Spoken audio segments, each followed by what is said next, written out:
The early 2010s was the perfect era for TV shows. You had masterpieces like Dexter, Breaking Bad, and Mad Men, but for me, one show will always, throughout my entire life, be my favorite, and that is Game of Thrones. I am 14 years old, and I just finished Game of Thrones in September. And yeah, should I have watched a show this heavy so young? Probably not, because I'm stupid. I watched it, and boy, am I glad I did. For years I had heard that the ending of Game of Thrones was horrible, but every thumbnail review for it looked generally positive, so I decided, hey, what the hell, I'm gonna watch it. After the obvious shock for all the, reproductive scenes and torture, I realized how fantastic the show was. Every day for the entirety of last summer, I watched 2 Game of Thrones episodes per night, and never had I been more excited to get to sundown so I could watch it. I watched all the way through Season 6, and after Battle of the Bastards and Winds of Winter, I didn't think how a show this good could fall off. And I watched Season 7, and on a first watch it was solid, an obvious step down from earlier seasons, but overall good. I don't think that anymore, as I think this season sucks, but for that moment I was still happy. Then I watched Season 8. Every single moment and scene of this season left me insanely mad. I still rant about it, so I thought, how could a show fall off so hard that when it was possibly the greatest show ever through 4 to 6 seasons, depending on your opinion, turned into a joke, and even though it's still ranked number 6 on IMDb, is never talked about amidst the likes of shows like Breaking Bad. So in this video, I will look at how the stupidest writers in TV show history, in David Benioff and D.B. Weiss, ruined what was once the greatest show in television history. Let's roll it back to 2011, when Season 1 came out of Game of Thrones. At that time, George R.R. Martin had just finished his 5th book, A Dance with Dragons, so Dumb and Dumber had probably assumed that George would be done with his 6th book, Winds of Winter, and most likely the 7th book, A Dream of Spring, before they finished the TV show. So about that. But before we get to that, let's talk about the seasons that Dumb and Dumber had source material for. Season 1 was absolutely beautiful and used the best parts of the books for the outline, then filled in parts with original content, like the Jaime and Ned fight in the streets, which was created by these goobers, so won't hate on them too much, for now. But Season 1 was amazing. The overall writing is superb, and this is mostly because of the book's writing, but David and Dan slip in some good lines of their own, the whole discussions of Ned and Varys in the prison, and Tyrion's witty lines to Jon like, "Well, my brother has his sword, and I have my mind, and a mind needs books like a sword needs a whetstone," are perfectly lifted straight from the books and portrayed beautifully.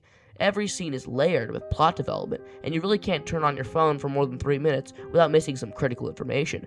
Never has a show excelled before in the dialogue standpoint, leaving the audience hooked at every word coming from Ned or Bobby B, and guys like Littlefinger and Varys. You learn so much about the characters in just the first few episodes, and what their motivations are, and what they want the realm to look like. How David and Dan depict Ned when he's in King's Landing, a place where basically everyone is different from him, and everyone worships different gods than him, is set up perfectly. You really feel like something is going on right under Ned's nose, and because the majority of the season is through Ned, we don't really understand who is behind it until the final episodes. The season also sets up the Westeros we see in later seasons, and how characters who may seem to be the main character can die just like that with Ned. It leaves every character open to die at any time, and this is a thing the later seasons utterly failed at, which I will get to later. Season 2 of Game of Thrones was a slight step down, but had the better episode in my opinion in Blackwater. But it perfectly sets up the later seasons, and the big thing I love about the season is that it gives you a dilemma. Do you side with Stannis and the Red Woman, who many people despised, and Stannis wasn't very liked ever, but maybe some people rooted for him just because of Davos? Or do you root for Tyrion and Cersei? Cersei is obviously the main reason that Ned died, but the viewers also love Tyrion as a character, but also that means you root for Joffrey. It is a beautiful thing the series portrays, and maybe the second best speech in the whole show is in Season 2 with Varys' power riddle to Tyrion, which just, oh my god, I get hyped every time I hear it. Even though David and Dan didn't have enough money and resources to fully depict the battles of the War of the Five Kings, which is sad, but they add scenes that weren't a part of the books, like Arya being Tywin's cupbearer, and how Tywin almost sees her as a second daughter, and someone he loves to interact and have witty discussions with. Once again, the writing excels. Season 3 was even better than Season 1 and 2, especially because of that one moment that may be the most shocking moment in not just TV show history, but just in any series or movie literally ever. and the rest of the season is just so good, man. I could talk about the season for easily an hour. In interviews, David and Dan said that after they had read The Red Wedding, they wanted to make it into a series and just wanted to get to that moment to show people maybe the greatest moment in television history. And yeah, they absolutely cooked, but that also might have a part to play in the downgrade in quality over the next seasons, well, besides the next one. Before we get there, however, the most underrated episode in Game of Thrones is Season 3, Episode 6, The Climb, which somehow only has an 8.7 on IMDb. This episode deserves a 9.5 at least, purely because of Littlefinger's iconic Chaos is a Ladder monologue. It shows how Littlefinger views the world compared to Varys, as those two might be the smartest characters in the entire series, at least for the first 4 seasons, and shows that Littlefinger will, as he says in Season 4, give up everything for everything. It shows that Littlefinger doesn't want just power, but he wants to be king. He comes from nothing, but even though he grew up in a tiny flint tower with only a few acres to his name, but despite this, he wants to be the king, something that he has put himself in a position, especially in the books, to possibly end up on the Iron Throne. The biggest reason why Littlefinger is my second or third favorite character in the series is because of this monologue. This is different from Varys, who knows he could and would never be king no matter what, but wants to serve purely for the good of the realm. The people is all that Varys really cares about. But the best season in Game of Thrones is Season 4, without a doubt. Season 4 is just beautiful, and 4 of the episodes in The Lion and the Rose, The Laws of Gods and Men, The Mountain and the Viper, and The Watchers on the Wall might all be in the top 5, which is insane. This season is all about Tywin Lannister, and once again, something the show excels at over the books is its portrayal of Tywin and how smart he is. The thing that sets Tywin apart is that he doesn't necessarily want the Iron Throne. He practically controls Westeros through Joffrey in Season 3 and Tommen in Season 4. He knows where true power lies, and he knows he's the one holding a royal flush versus everyone else's 7 deuce. And this is also where Peter Dinklage finally became a superstar, as in previous seasons he's been fabulous, but now he's just on a whole nother level. His monologue in the trial of Joffrey's death is unbelievable, and his ending stare down with Tywin is almost guaranteed to give you chills.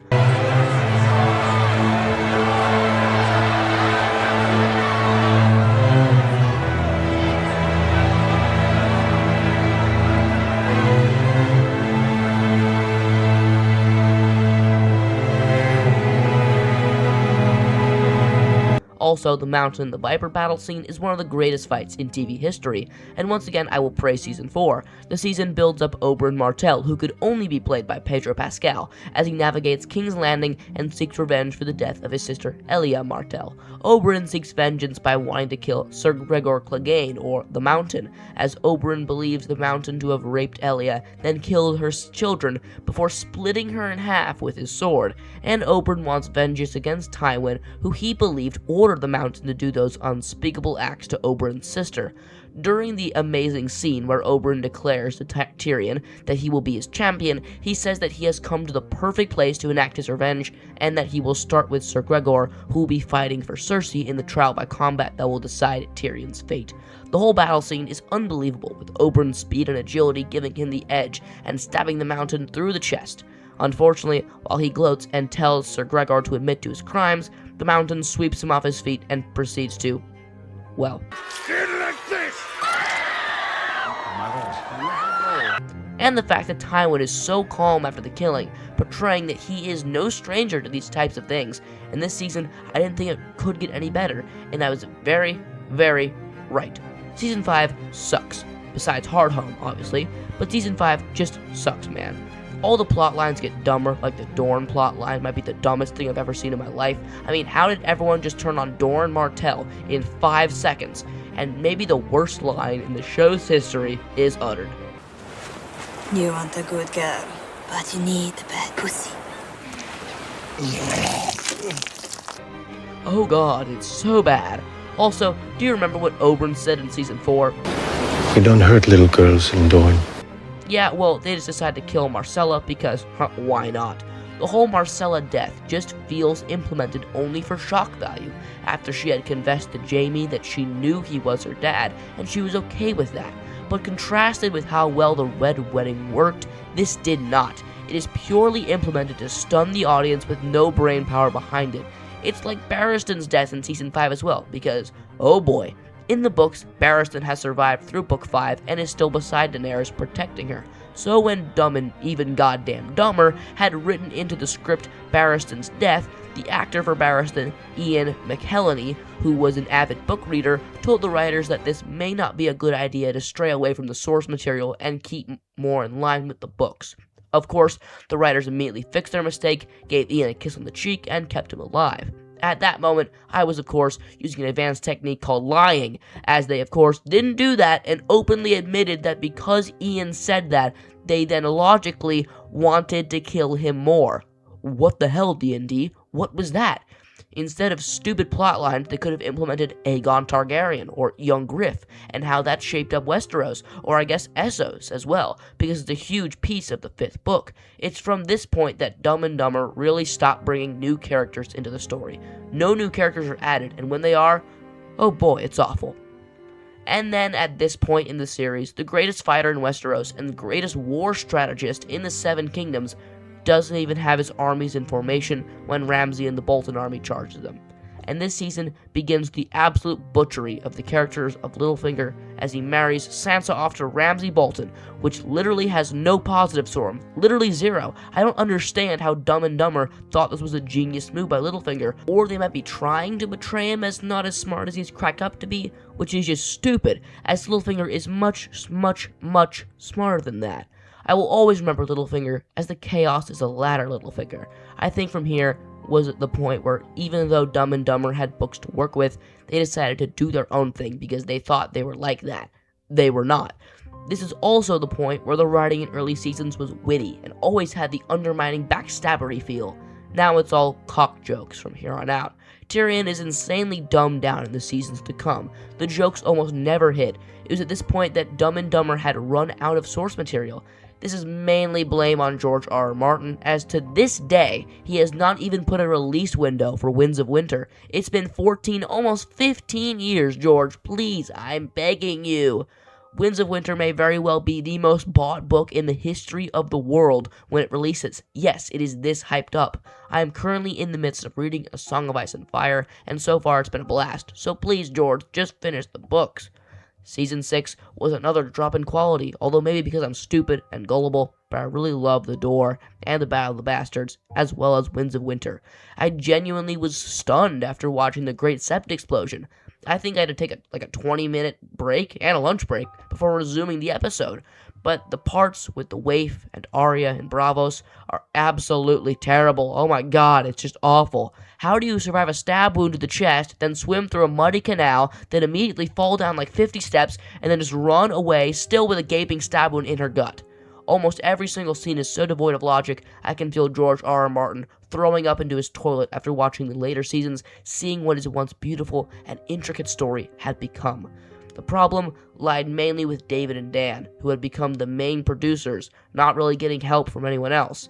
Now, I can't get too much hate here yet, as they still made some banger moments, like the Battle of the Bastards battle itself was shot amazingly, even though it had some huge plot contrivances, like the fact that Sansa didn't tell Jon about how she could rally the Knights of the Vale to their side using Littlefinger, but instead decides to not tell Jon and risk Jon and important characters like Davos and Tormund. The battle itself is shot beautifully, however, and also I love what they did with the Great Sept Explosion, although the Light of the Seven song boosts the moment up by at least 27 notches. So I can't be insanely mad about what they did with Season 6, although once again a major step down from the first 4 seasons. Season 6 was solid, but the parts with Arya in the House of Black and White is just the most boring thing I may have ever seen in my life. Season 6 was mid, and still got good reviews however, and is the only back-to-back episodes on IMDb that have 9.9 or higher ratings in a row, with Battle of the Bastards and Winds of Winter, and from there, I didn't think they could make it any worse. Season 7 was even worse, and it's worse by an absolute mile. It still, though, got good ratings, with the average episode rating getting a 9.0. This is where, like many shows trying to be good, looking at you, Rings of Power, this is the point where teleporting becomes a big thing. Somehow, the Dothraki and Daenerys get from Dragonstone all the way to Highgarden in a matter of hours. Maybe, just maybe, you could get away with Dany, but the Dothraki absolutely not. I've seen things online saying that it would probably be about 650 miles from Dragonstone to Highgarden. Let's throw out all logic for a second and go with the hypothetical. A horse's max speed is 55 miles an hour, so if you divide 650 by 55, that makes about 12 hours. So it would take the Dothraki 12 hours from one to the other. That's not even mentioning that it's impossible for a horse to ride that fast for more than a few minutes, or else it would die from exhaustion. It's stupid, dumb, and it's all because of David and Dan. HBO and D&D talked about how many seasons they would be in Game of Thrones. HBO suggested 10 seasons, and George R.R. Martin suggested 12 seasons to fully be able to give the show the justice and ending it deserved. David and Dan thought about it and then decided, nah, let's do 8 seasons with a combined 13 episodes. You know what was great about Game of Thrones was not time jumps or fast forwards, but it was characters walking. If we used this same strategy in earlier seasons, we would have skipped right from Tyrion exiting the Vale to reaching Tywin's camp. Instead, we get great character development with Tyrion as he uses his wits to dissuade the Hill tribesmen to not kill him, but fight for his father and help the Lannisters win some battles and get a bunch of riches. This shows how smart Tyrion is, and this would have been entirely skipped over if the same applied from the later seasons. And I must admit, The Spoils of War is a solid episode and isn't too bad, besides the ending, however. I can see Jaime doing something heroic, but in reality is really stupid. But what I can't see is Bronn flying out of nowhere to save Jaime, and then somehow swim Jaime all the way across the lake while Jaime is in full body armor. Why do you do this, D&D? How could you make something visually solid into one of the stupidest endings in a Game of Thrones episode? Also, not to mention that during the battle, Jaime and the Lannister army is aided by Randyll Tarly, who is the only leader to ever defeat Robert Baratheon in a battle, except, oh boy, he was a Targaryen supporter. Why is he fighting for the Lannisters when he literally put his life on the line for Dany's father, and yet decides to fight against her? This could be explained as he thought that Dany wouldn't win, which is physically and mentally impossible, as Dany has 3 dragons, more than the Mad King ever had. It's stupid and only set up for Sam later in the season to have a dilemma, realizing that his father and brother are dead. Some other stupid moments throughout the season is the second Jon Snow Targaryen parentage reveal, which we already knew after season 6, but we gotta give it to the fans twice. And also the beginning of the season could have been incredible if they hadn't shown Arya kill Walder Frey at the end of season 6, as it would have been a huge shock that made sense for the story and wasn't just a cheap shock grab. No, this one would have worked, but they ruined it at the end of season 6, and goddamn, maybe the dumbest thing in the show is some of our favorite characters going north to get a white. Did they think that by grabbing the white that they would have been able to convince Cersei and have her send her armies north to help Winterfell in its attack from the White Walkers? Then the fact that Tyrion tries to persuade Dany into not going north, but instead staying at Dragonstone. It's actually a rare good line from Tyrion, as he says, "Sometimes nothing is the hardest thing to do." But he's literally telling Dany to not help Jon, who is named King of the North and a huge political ally to her, and also Jorah Mormont, who has been Dany's right-hand man since season 1, and someone who she has grown a great affection for in a friend-zoned way. I guess Tyrion thought Dany wouldn't care, and the show decides to make him right, as her journey north gives the Night King a dragon as he kills Viserion with a spear. Also, what was the Night King's plan in this circumstance? Was he hoping beyond hope that Dany would come north so he could get a dragon, as that seems to be the only possible way the White Walkers could have possibly gotten through the wall without a dragon? Oh boy, I haven't even talked about maybe the most done dirty character in the whole show, being Euron Greyjoy. Euron Greyjoy is an absolute Chad in the books, and one of the most smart and sadistic and horrible people in all of Westeros. Instead, the show depicts him as this kinslayer, which is a huge offense in Westeros, which the Islanders seemingly brush off very quickly. He also has some of the worst and or stupidest lines and motivations in the show. At the point where we're at in the books, Euron has just sent Victarion Greyjoy, who is totally skimmed out on the show, to go to Essos and use an ancient dragon horn, which can supposedly control dragons. I don't know how accurate that will be, but he also thinks of siding with Dany in the war, as he thinks she could win. But the show shows him only as a one-dimensional character that only wants to hook up with Cersei. I could see him doing something similar in the books, but he ends up killing Cersei, which would make him king if Tommen dies before Cersei, which is almost a given. But no, in the show, he just wants to have sex with Cersei, and that's it. Gone are the days of morally conflicted villains like Tywin, who many, myself included, is their favorite Game of Thrones character, as you can understand where he is coming from, as he just tries to do what he thinks best for his family to carry on the legacy. Or Mance Rayder, you totally understand where he is coming from, but now it's just two-dimensional losers. The only truly amazing scene in the show is Olenna and Jaime's discussion after he took over Highgarden, which I will get to in a moment.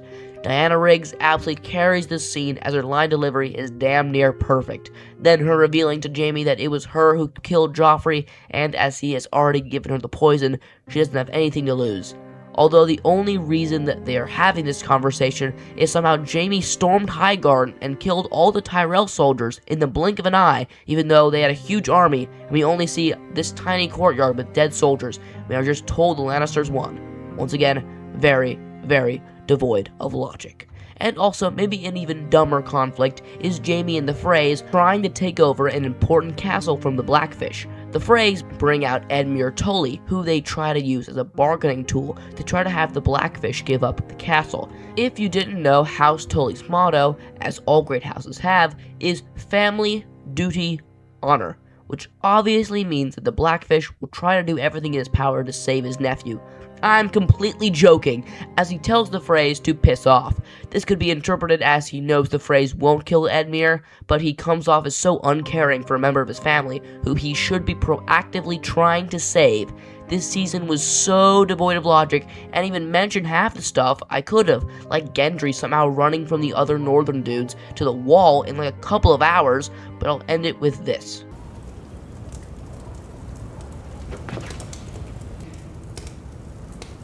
I'm a bit confused. Season 8 was said to be the huge finale to one of the greatest TV shows of all time, as each episode for this season cost about $15 million. What a waste. Even though the critics lapped up Season 7 like a puppy dog dying of thirst, even they could not contest the true terribleness of how bad this season is.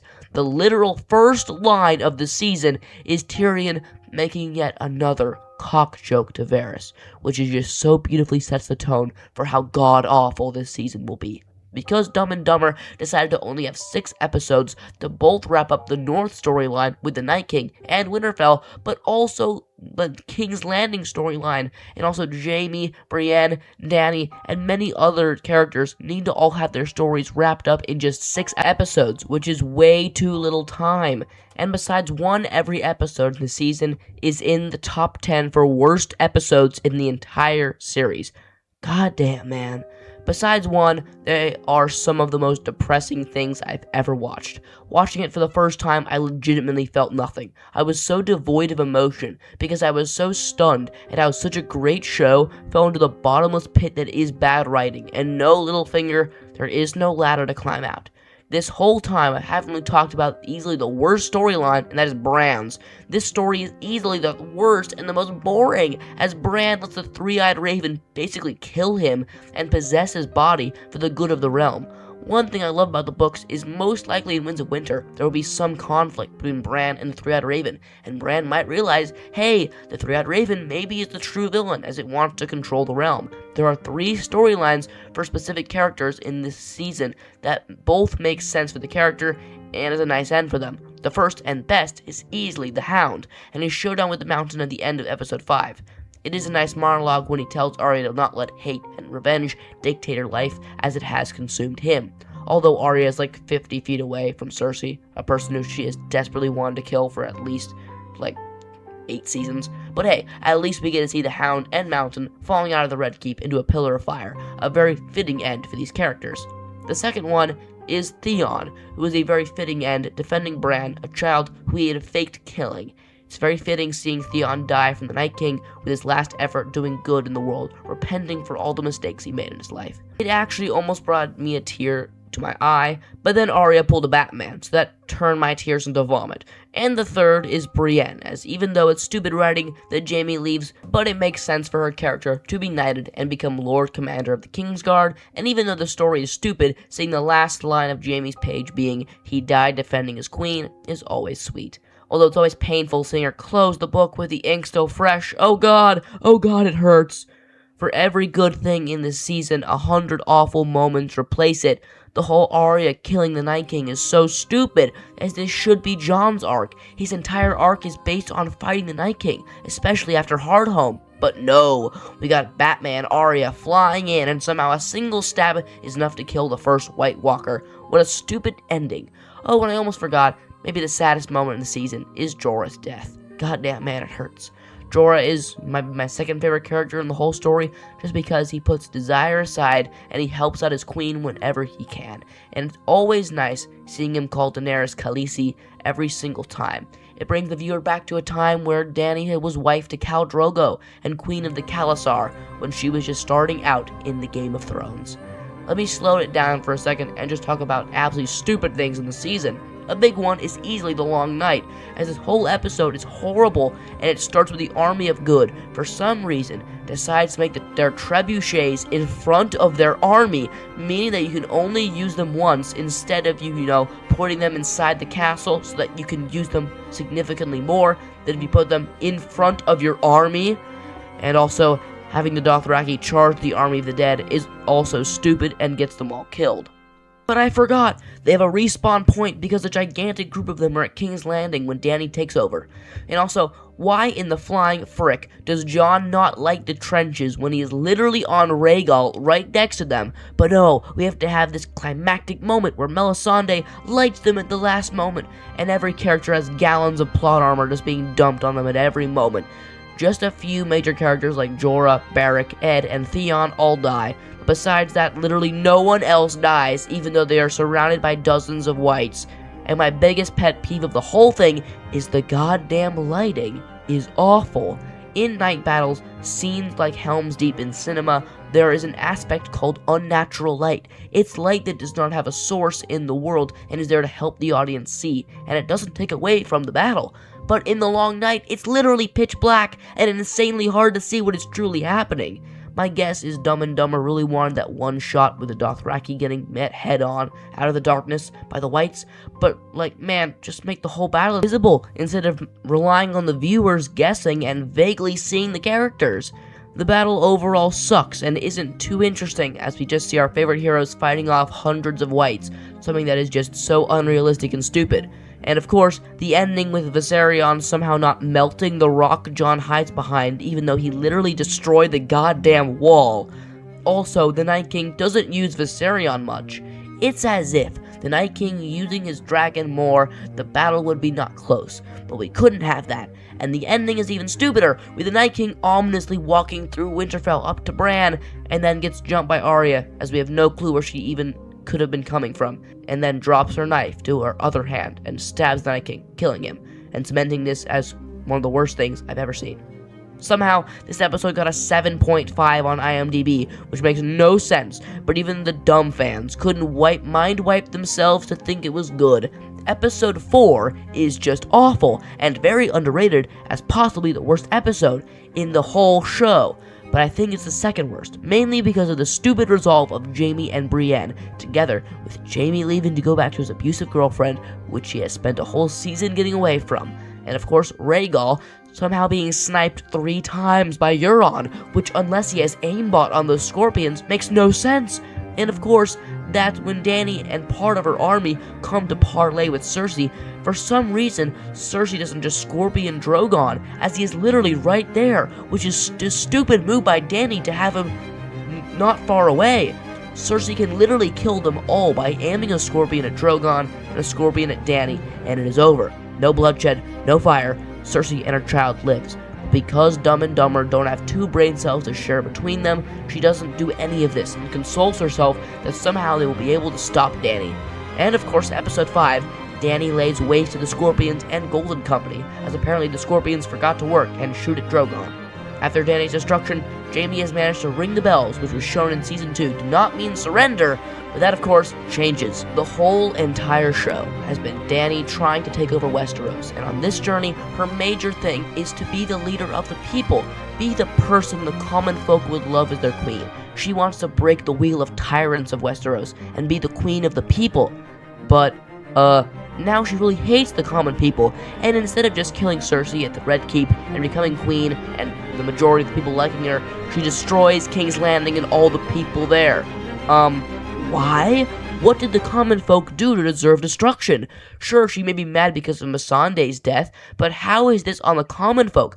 God damn, this whole entire episode is so stupid and will give me a goddamn aneurysm if I keep going. Oh god. Now, I have to talk about the Iron Throne. This episode left me empty at 11:44 p.m. on a random Monday night after I'd finished. Before I start this episode, I'm sorry if I couldn't get to everything. I haven't talked about the idiocy of Varys openly talking about treason, which leads to his death, or the dumbest fight in the series in Jaime fighting Euron, which is just painful to watch, or the ending to both Cersei and Jaime as they get crushed by bricks, and maybe the worst bit of Jaime saying he doesn't care about the innocence of King's Landing, which was literally one of the main reasons he killed the Mad King and talked about in the beautiful bath monologue in Season 3. The season is so dumb, so I couldn't get to everything or I would be here for at least 2 hours, but I must talk about the true disgustingness that is Game of Thrones Season 8, Episode 6, The Iron Throne, the worst finale to a show of all time, even worse than Dexter. First of all, somehow the Dothraki have respawned, and now there are hundreds if not thousands. Tyrion throws his hands off the king badge on the ground, which does kind of make sense for his character, as he doesn't want to serve a person who so ruthlessly kills tens of thousands of people, which is reasonable. Dany then arrests him, which doesn't make any sense, as she probably would have just made Grey Worm her next hand. Then Arya and Tyrion are able to convince Mr. McQueen, Jon Snow, to kill Dany. Oh man, this was bad. Dany's whole arc is ruined, and my disappointment is immeasurable, and my day is ruined. Why is Dany alone in the throne room? I don't know. Then I thought a really cool moment would happen. I thought Drogon would burn Jon and kill him for the vengeance for his literal mother's death. It would be a good ending for Jon, as he takes out a tyrant as his last act. Instead, Drogon becomes smart enough to understand cultural symbols and destroys the Iron Throne, and instead of getting revenge, Drogon scoops Dany up and carries her off to who knows where. My jaw is on the floor, not from being shocked, but from it being ripped from my mouth by David and Dan. I literally have no words to describe how terrible this is. Then comes the most infamous scene in the show's history, the council scene. Tyrion gets brought in front of the High Lords of Westeros as they decide what to do with him. Tyrion starts speaking and Grey Worm shuts him up, but then Tyrion talks again, and now Grey Worm is okay with him talking. Just great. Tyrion then pitches a new idea for a way to pass down from king to king is by voting. This is the worst and most corrupt way to do things. First of all, how does the council decide which lords are left in the council? The 4 wardens and the king/queen? The leaders of each part of the kingdoms? This makes absolutely no sense. This will lead to so much corruption of people assassinating the leaders for different leaders to get votes and then push their own agenda. This will only lead to more corruption than before. Then Tyrion says that Bran should be king. Why? Tyrion says that it's because Bran has the best story. Bran is physically not in the story for an entire season. How on earth would he be a good king? Then all the lords are suddenly okay with this, even though they don't know Bran or what he wants. The whole show is literally called Game of Thrones because every lord is trying to fight to get the throne. Now they're just complicit with a guy they barely know being the king. Then Bran says he came all this way to become king, even though he literally says he doesn't want anything anymore. Then Davos says that Grey Worm should go with the Unsullied and start a house, even though they physically cannot reproduce.